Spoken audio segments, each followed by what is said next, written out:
Transformar o prédio todo como se fosse uma casa típica do Vale do século XIX. Então, por exemplo, os dormitórios, a cozinha, enfim, tudo aquilo prédio típico, porque o prédio seria pequeno para comportar tudo que pudesse vir mais tarde. Então surgiu também essa ideia, que o museu tivesse uma outra sede, Museu de Antropologia, e aquele seria também Museu de Antropologia, mas seria como eu diria, demonstrativo de uma casa típica do século XIX, que eu achei que seria interessante também naquela época, que fosse, dadas as condições do prédio, que não caberia fazer tanta coisa dentro, então que fosse uma casa típica do século XIX, preservada tal qual, e que ali desenvolvesse estudos relativos ao século XIX, uma série de coisas assim, nesse sentido. E daí, inclusive, nós descobrimos, né, coisas interessantes, que, por exemplo, o historiador Peter Lund, dinamarquês, né, que pesquisou a Lagoa Santa, o homem da Lagoa Santa, foi isso? Que andou no Brasil, descobriu o fóssil da Lagoa Santa e tal, pesquisador dinamarquês. Que ele, inclusive, esteve no Vale do Paraíba, pesquisou coisas de Jacareí também, daqui do Vale, e levou e deve estar no Museu Peter Lund, da Dinamarca, hoje.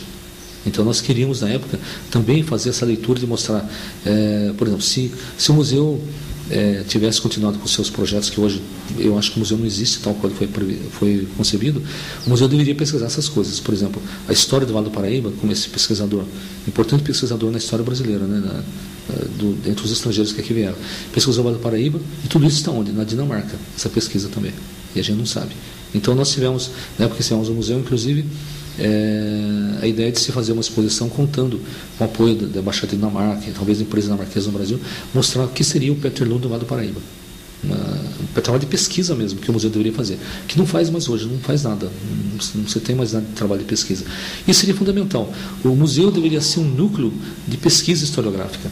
E a parte etnográfica, é claro, mostrar isso, faria pesquisa e mostraria isso como que foi o resultado dessa pesquisa. Essa era uma coisa fundamental, um dado fundamental que nós tínhamos, que o museu fosse um centro de pesquisas e, ao mesmo tempo, mostrasse os resultados da pesquisa como qualquer museu sério que se preza, e não trazer museus de fora, como eu sei que uma vez houve uma exposição aí, acho que na Vila Negreiro, não sei bem, que foi da USP e tal. Não tem nada a ver com o Museu de Antropologia. Nada. Eu acho que foge do propósito. É muito fácil pegar uma exposição montada de outro lugar e trazer para cá.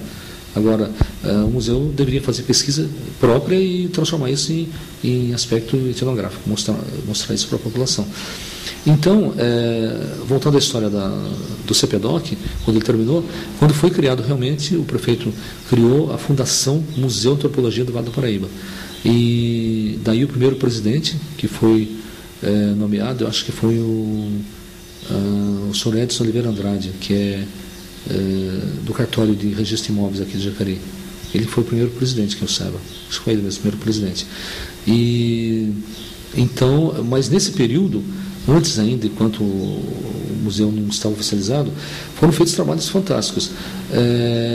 Em 1981, nós fizemos um trabalho que foi sobre a pintura primitivista do Vale do Paraíba, que foi um trabalho que, inclusive, foram produzidos documentários, foi produzido um documentário que foi levado até no Canadá, no Simpósio de Artes, pela professora Ana May da USP, que levou esse documentário para lá. Entendeu? Então, o museu fez um trabalho muito bom de resgate da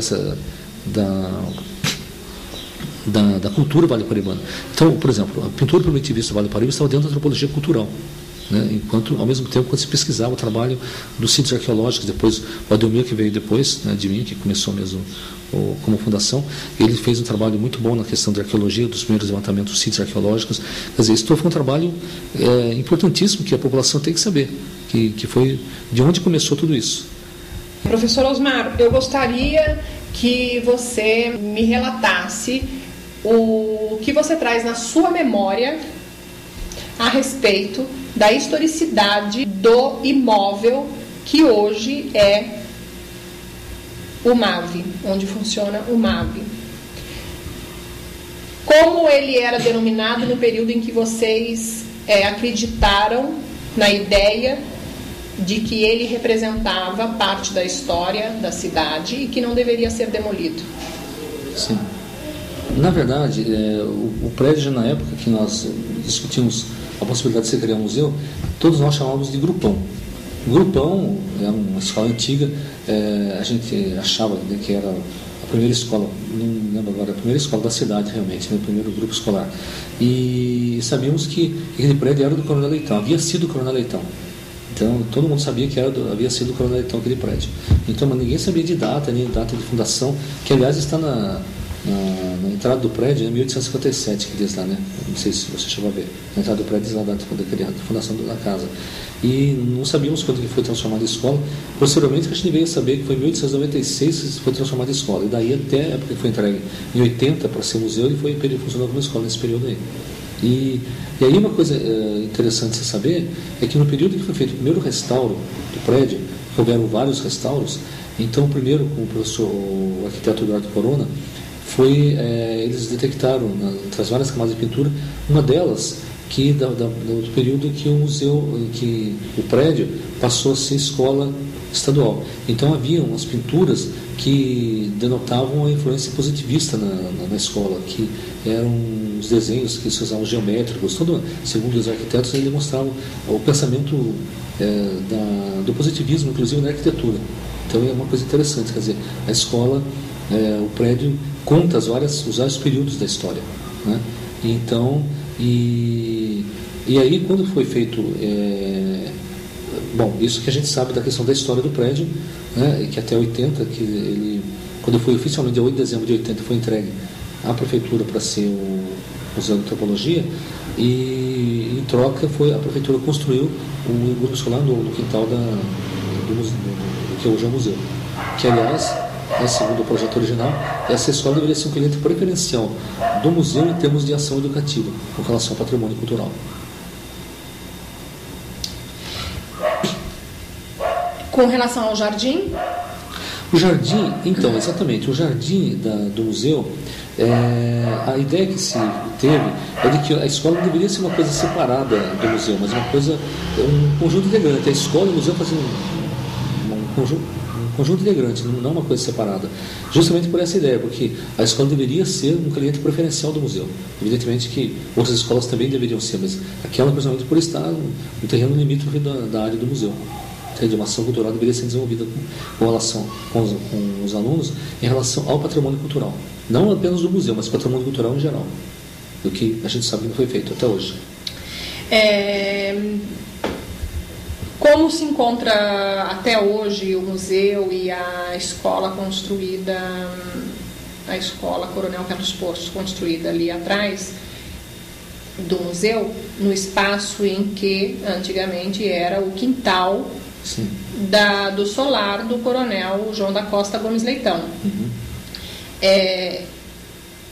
Esses detalhes historiográficos relativos ao imóvel foi pensado nesse momento?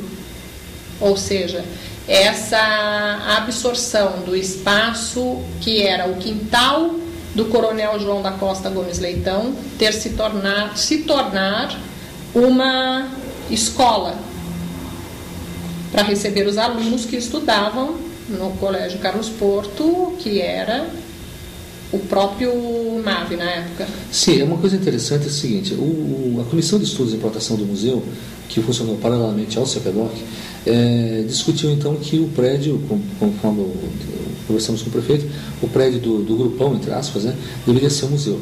Mas aí o prefeito nos disse o seguinte, que tudo bem, não haveria problema nenhum, mas que uma escola nova deveria ser construída para permutar com o Estado, mas teria que ser nas adjacências do prédio, não poderia ser em outro lugar.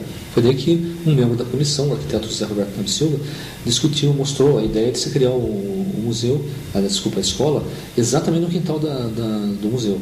E aí houve até uma discussão interessante, o que seria uma arquitetura moderna com relação à arquitetura antiga do século XIX. E que não haveria problema nenhum. Foi até lembrado na época a questão do Museu do Louvre em Paris, que tem o pirâmide de vidro em frente ao Museu do Louvre. Então o próprio Beaubourg lá em Paris, né, que é um prédio moderno, uma área antiga que capitalizou a área. Então, essa questão do antigo e do moderno, até essa discussão arquitetônica veio na comissão. Se deveria construir uma escola moderna nos fundos de um prédio antigo do século XIX.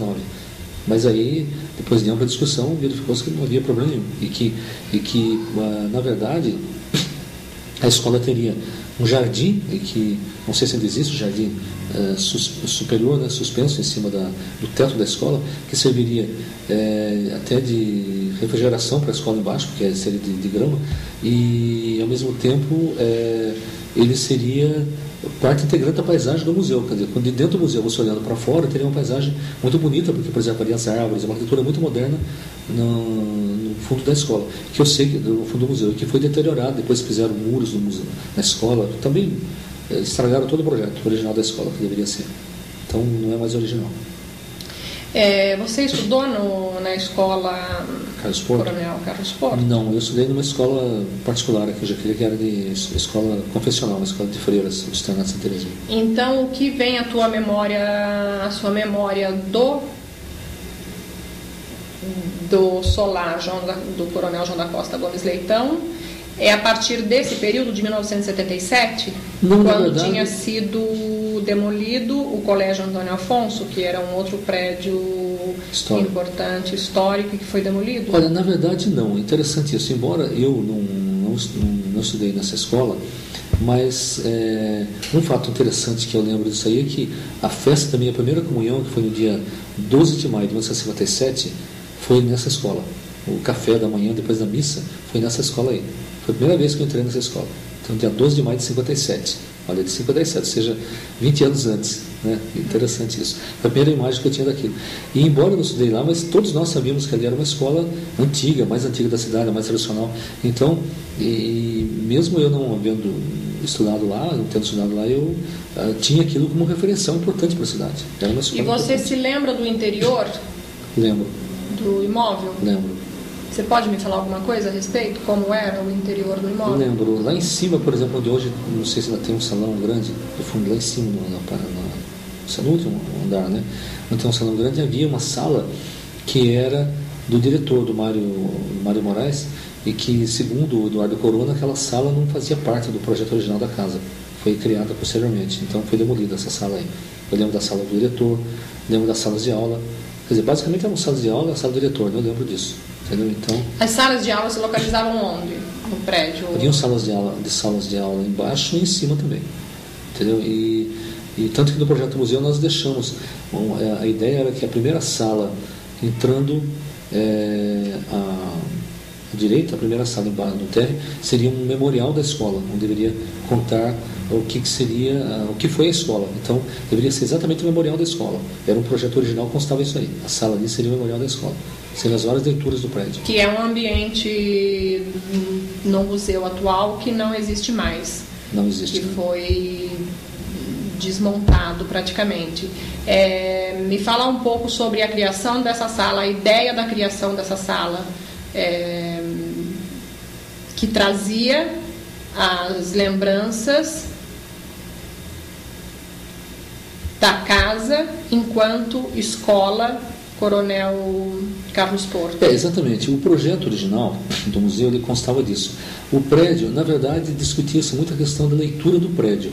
Você entrar no prédio, mas lembrar o que foi aquilo. Então, foi uma residência? Sim, mas também foi uma escola. Então, houve uma discussão, inclusive na época, que se o prédio deveria, enquanto Museu de Antropologia, ele deveria ser, as outras materiais expositivos do museu deveriam ser outro local, que é uma outra sede moderna, digamos, para suportar outros tipos de exposições, e aquele prédio, houve essa discussão, de se tornar apenas um memorial arquitetônico mesmo, contando. Não sei se eu deixaria bem claro isso. Quer dizer, o prédio seria todo restaurado como arquitetura do século XIX, as alcovas, as salas, os quartos, as salas, tudo como seria, e aquela sala seria destinada como memorial da escola, mostrando aqui foi a escola também. Então aquilo seria uma sala de aula e o resto seria o prédio restaurado tal qual era no século XIX. Um piano, com as salas de estar, a sala disso, daquilo, enfim, como seria. Entendeu? E não apenas como uma área de exposições, mas foi discutida a possibilidade do prédio ser, digamos assim, ainda que seja de exposições, mas digamos que você houvesse no prédio uma exposição de porcelana do século XIX, que se usava, serviços de cozinha, aquela coisa toda, mas dentro de um aspecto museográfico, que a Valdiza falava, mostrando o que seria o século XIX. Foi discutida essa possibilidade do prédio ser referencial apenas de uma determinada época. ou determinadas épocas, mostrando a parte do século XIX, escola, residência e depois a escola. 19, 20. Mesmo não vingando essa ideia e o museu tendo sido criado a partir da concepção de busca das origens do homem do Vale do Paraíba e ter sido fundado como Museu de Antropologia do Vale do Paraíba, mesmo assim vocês acharam que era adequado a criação daquela escola, daquela sala de aula? Sim, achamos importante, porque muitas pessoas, quando o prédio foi inaugurado como museu, vinham falar conosco sobre a importância que tinha o museu aquele prédio, a escola, na vida delas. Muitas pessoas que haviam estudado naquela escola. Então eles ficaram emocionados quando eu vi que ali era uma sala de aula, restaurada como uma sala de aula. Então a criação e a manutenção daquela ambientação como sala de aula era em função de uma reivindicação até mesmo, de pessoas que visitavam. Também isso, porque além da ideia original, que Valdir dizia que seria importante, porque você vai hoje a um prédio, sei lá, como, por exemplo, podemos dizer, no Panteão de Roma, que hoje é uma igreja, não é isso? Mas ali tem o Rafael, outras pessoas famosas e tal, mas ali era um templo pagão, não é isso? Então, quer dizer, embora seja uma igreja católica hoje, mas você pode dizer se negar que ali foi um templo de todos os deuses, uma coisa assim, né? Então, quer dizer, também referencial daqui do prédio, que embora aí já fosse um museu, mas que ali foi uma residência e também uma escola. Então, essa leitura deveria ser dada, a leitura arquitetônica do prédio. Você acha importante a presença de objetos que tragam a memória de como foi utilizada a casa em determinado período? Eu acho que é importante, porque você precisa ter uma visão, não sei se poderia falar histórica, né, do que foi aquele prédio, né? Quer dizer, não simplesmente hoje destruiu tudo, mas o que foi aquele lugar. E isso permeou outros trabalhos que a gente fez, como o Museu de Rua, por exemplo. Quando o museu foi inaugurado em 80, entre as várias inaugurações que houveram, o CPDOC fez um trabalho, que era do Museu de Rua, que era de painéis fotográficos na cidade, que nós conseguimos através de entrevistas com pessoas antigas da cidade, que nos doaram as fotos, inclusive, mostrando o que era determinada rua, onde o painel foi colocado nos locais nos locais onde as pessoas passavam. Então, o indivíduo passando por ele tinha uma visão do que era anteriormente e o que era naquele momento. Então, essa visão permeava o museu, a ideia que o museu tinha na época. As pessoas tinham que ter a leitura do espaço anterior para se situar no tempo. Né? Quer dizer, eu não estou aqui do nada.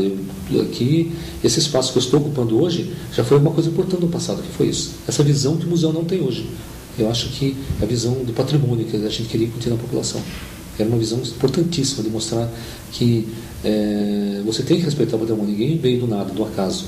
E hoje o museu não tem história, ninguém sabe como começou, ninguém sabe de nada. Quer dizer, o próprio museu é uma negação hoje do que ele se propôs. Quer dizer, é uma coisa paradoxal isso aí. Ele dizia, a gente pregava a questão do patrimônio. As pessoas tinham que saber a importância do patrimônio e toda a historicidade do lugar que ele mora. E hoje o próprio museu nega essa origem. Ninguém sabe de onde surgiu isso. Pensa que nasceu do vento, de nada. Você lembra do momento no qual foi entregue a casa que deixou de ser escola? Sim. Que deixou de ser escola com todos os objetos que possuía, como as transformações que ela tinha passado e com o projeto do restauro. Você se lembra desse momento? Dessas mudanças físicas? Sim, a data exatamente quando saiu, quando a escola deixou de existir fisicamente, saiu dali começou a funcionar outro prédio, né? Quer dizer, na verdade, eu me lembro que a data de inauguração do museu, que foi dia 8 de dezembro de 80, que foi entregue o prédio antigo, que é do Solar, para a prefeitura, para ser museu, e o outro foi inaugurado, o prédio novo. E como se encontrava o prédio, o Solar, naquele momento? Bem estragado, muito estragado. Inclusive, o segundo arquiteto restaurador dizia que havia perigo de incêndio, toda a fiação estava toda estragada, poderia pegar fogo de uma hora para outra. Esse era o medo que nós tínhamos, incendiar o prédio inteiro. E perder tudo aquilo. Então, medo de pegar fogo, não havia nenhum sistema de contra-incêndio. Mas nem sei se hoje tem sistema contra-incêndio. Acho que não tem. Não sei se existe. Mas havia todo esse perigo, esse medo de que pegasse fogo no prédio e a gente perdesse tudo. entendeu? Então a gente sabia que estava muito estragado, muito estragado. Então aí o restauro começou a partir dessa época, de 80. E